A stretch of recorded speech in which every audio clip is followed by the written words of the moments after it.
What are you? Yes, we know you are human, but who are you inside? What is your soul? What does it look like? Does it have a color?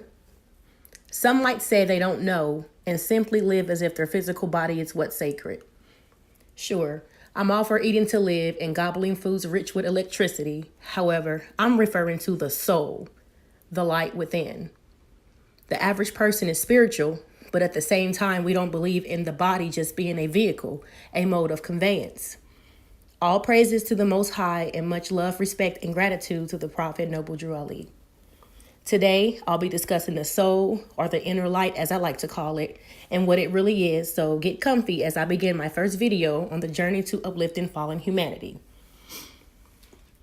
Get used to it because in every video, we'll be giving praise to the woman of the universe. We all must go through the mother to get to this realm. You can never truly live in peace and harmony until you begin to honor our mothers. We are no longer tolerating any of your strategic methods imposed on our men and women, created to tear us down, destroy our spiritual selves, and have us living in our lower self. We are not your bitches and whores. We are not Black, Hispanic, African American, Negro, or any other nom de guerre or prisoner of war name created to label us as property, making us non-descendable. People have nationalities. Calling yourself Black is you willingly calling yourself a slave or property, thus being subject to any harsh treatment you can and will definitely receive. We will begin addressing each other as nobles and sisters, cleansing the universe starting with your inner light. And God said, "Let there be light," and there was light. Right at the beginning of creation, we have God speaking his thoughts into reality. Consciousness is the leading factor in understanding what spirit is. Your thoughts are proof of consciousness. Your thoughts are you. Everything we do begins with the thought. Once you think it, it begins to manifest through the universe. Consciousness converts those thoughts into physical matter or reality. Think of it this way. Most people have a basic television. That television is composed of tiny pixels of light that form together to create the images we see on the screen. Pixels are tiny information conveyors. Subatomic particles are like pixels, but on a minuscule scale. When they form together, we get everyday physical objects. There are numerous particles and elements, and they come in all forms such as solid, liquids, and gases. So what we manifest will present itself in various forms. The universe doesn't have any limitation, and it can do what it wants, but it will always follow a pattern. The pattern creates structure, stability.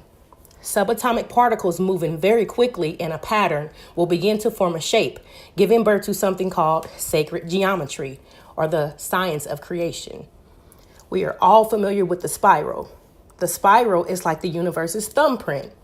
The universe had a starting point, and from there, it expanded outwards, replicating and creating endless realities with endless possibilities. The spiral is seen everywhere. It's in plants, hurricanes, the top of our heads, the galaxies, our fingerprints, seashells, etc. The universe follows a pattern creating endless possibilities. The consciousness I spoke about in the beginning is like a motherboard. From that original template, over time, going through cycles, the universe manifested until it formed a physical body. The first human is the woman, which is a man with a womb. The womb of the woman is a stargate into this dimension. All life on this plane and other forms of light energy must go through Mu, which is the name of the center of this galaxy.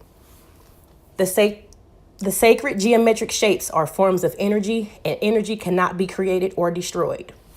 It just is, and energy will convert into other forms. Think of water.